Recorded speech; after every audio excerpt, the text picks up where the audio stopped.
नमस्कार दोस्तों, रंगमंच कहानियों का में आपका स्वागत है। तो कहानियों का सिलसिला शुरू करते हुए लीजिए सुनते हैं मुंशी प्रेमचंद्र साहित्य गोदान पिछले भाग से आगे का भाग 34।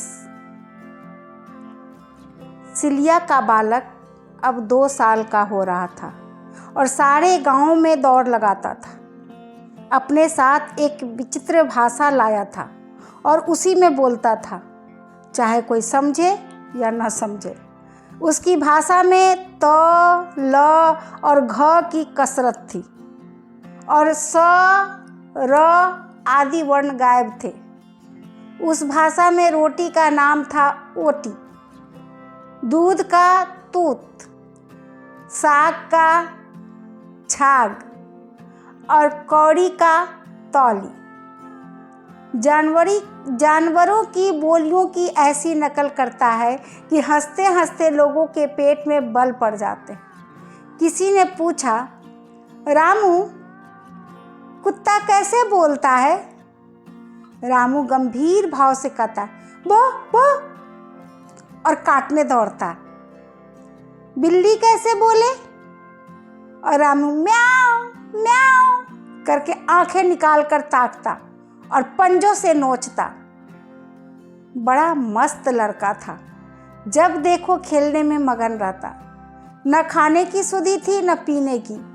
गोद से उसे चिढ़ थी। उसके सबसे सुखी क्षण वह होते जब वह द्वार के नीम के नीचे मनोधूल बटोर कर उसमें लौटता, सिर पर चढ़ाता, उसकी डेढ़ियां लगाता, घरौंदे बनाता।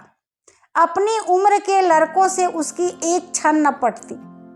शायद उन्हें अपने साथ खेलने के योग्य ही न समझता था। कोई पूछता, तुम्हारा क्या नाम है? चटपट कहता, लामू। तुम्हारे बाप का क्या नाम है? माता दीन। और तुम्हारी माँ का? चिलिया। और दाता दीन कौन है? वह अमाला चाला है। न जाने किसने दाता दीन से उसका यह नाता बता दिया था। रामू और रूपा में खूब पटती थी। वही रूपा का खिलौना था।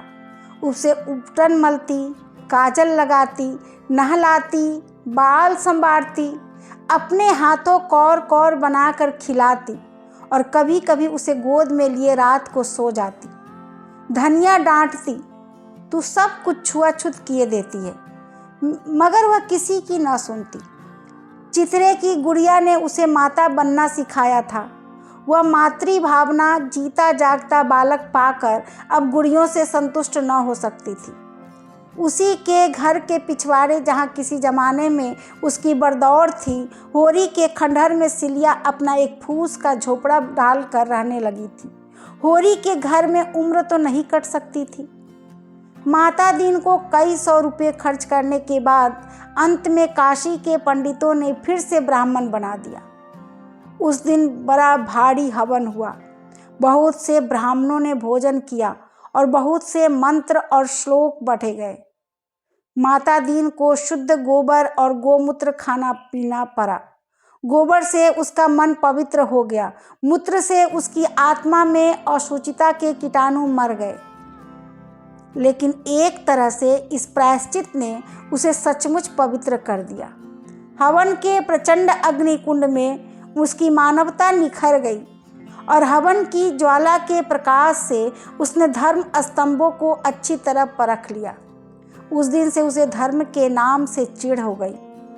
उसने जनेऊ उतार फेंका और पुरोहिती को गंगा में डुबा दिया। अब वह पक्का खेतिहर था। उसने यह भी देखा कि यद्यपि विद्वानों ने उसका ब्राह्मणत्व तो स्वीकार कर लिया, लेकिन जनता अब भी उसके हाथ का पानी नहीं पीती। उससे मुरहत पूछती है, साहित्य और लगन का विचार करवाती है, उसे पर्व के दिन दान भी दे देती है, पर उससे अपने बर्तन नहीं छुलाती। जिस दिन सिलिया के बालक का जन्म हुआ, उसने दूनी मात्रा में भंग पी और गर्व से जैसे उसकी छाती तन गई और उंगलियां बार बार मूंछों पर पड़ने लगी। बच्चा कैसा होगा? उसी के जैसा। कैसे देखें? उसका मन महसूस कर रह गया। तीसरे दिन रूपा खेत में उससे मिली। उसने पूछा, रुपया, तूने सिलिया का लड़का देखा? रुपया बोली, देखा क्यों नहीं? लाल लाल है, खूब मोटा, बड़ी बड़ी आंखें हैं, सिर में झबराले बाल हैं, टुकुर टुकुर ताकता है। माता दिन के हृदय में जैसे वह बालक आ बैठा था और हाथ पांव फेंक रहा था। उसकी आंखों में नशा सा छा गया।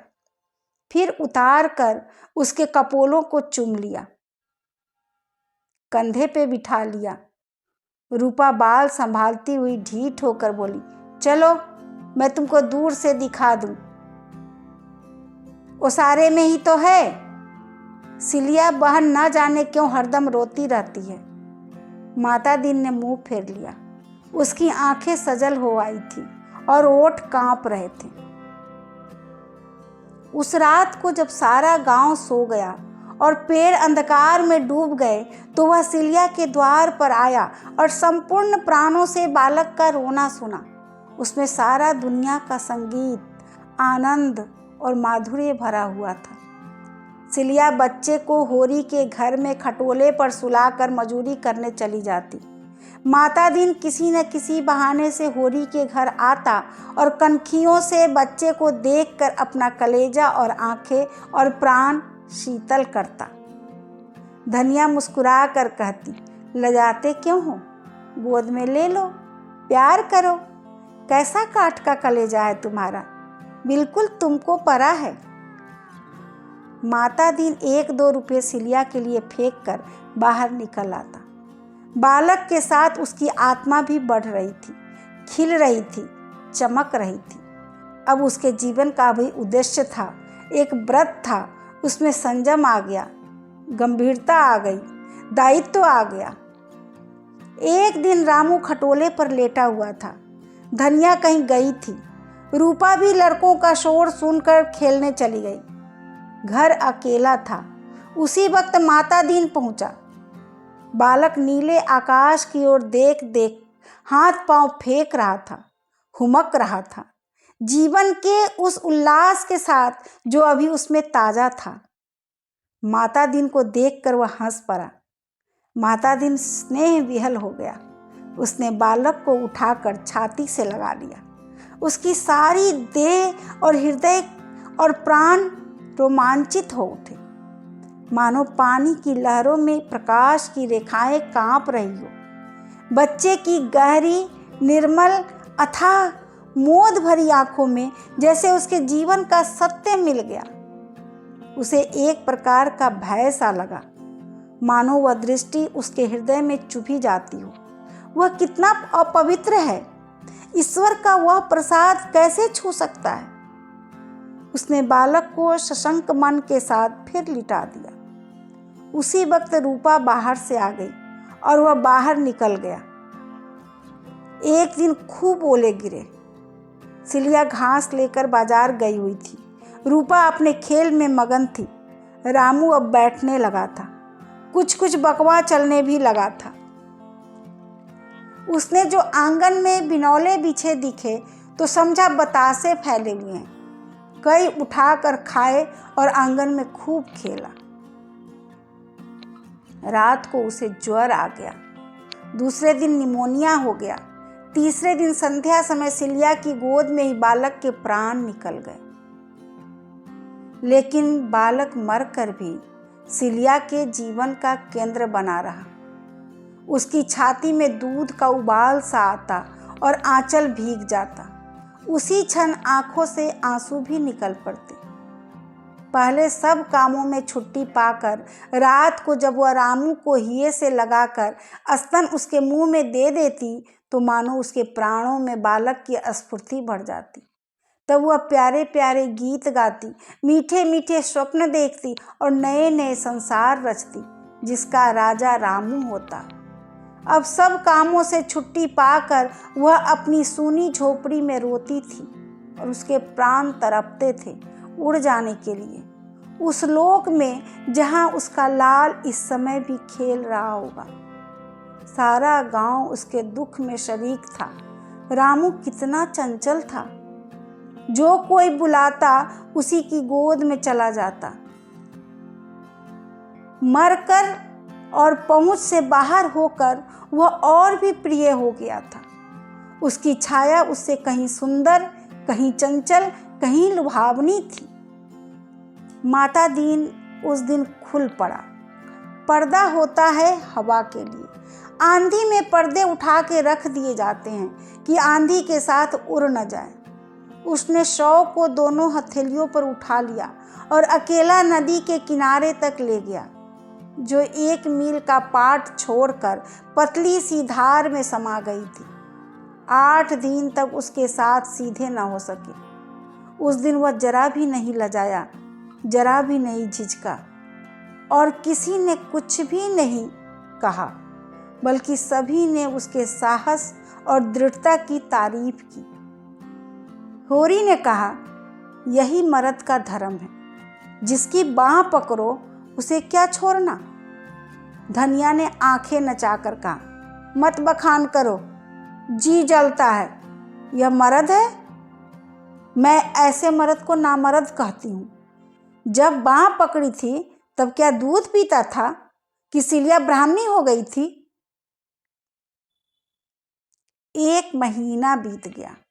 सिलिया फिर मजूरी करने लगी थी। संध्या हो गई थी। पूर्णमासी का चांद भी हंसता सा निकल आया था। सिलिया ने कटे हुए खेत में से गिरे हुए जौ के बाल चुनकर टोकरी में रख लिए थे और घर जाना चाहती थी कि चांद पर निगाह पड़ गई और दर्द भरी स्मृतियों का मानो स्रोत खुल गया।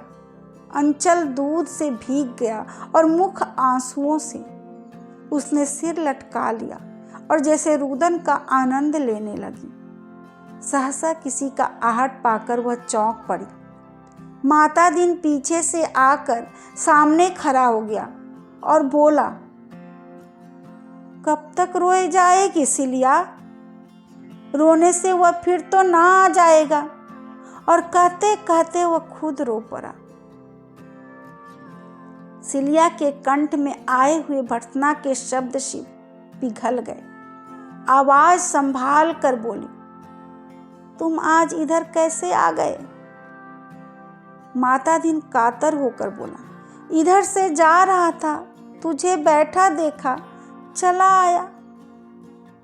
तुम तो उसे खिला भी ना पाए।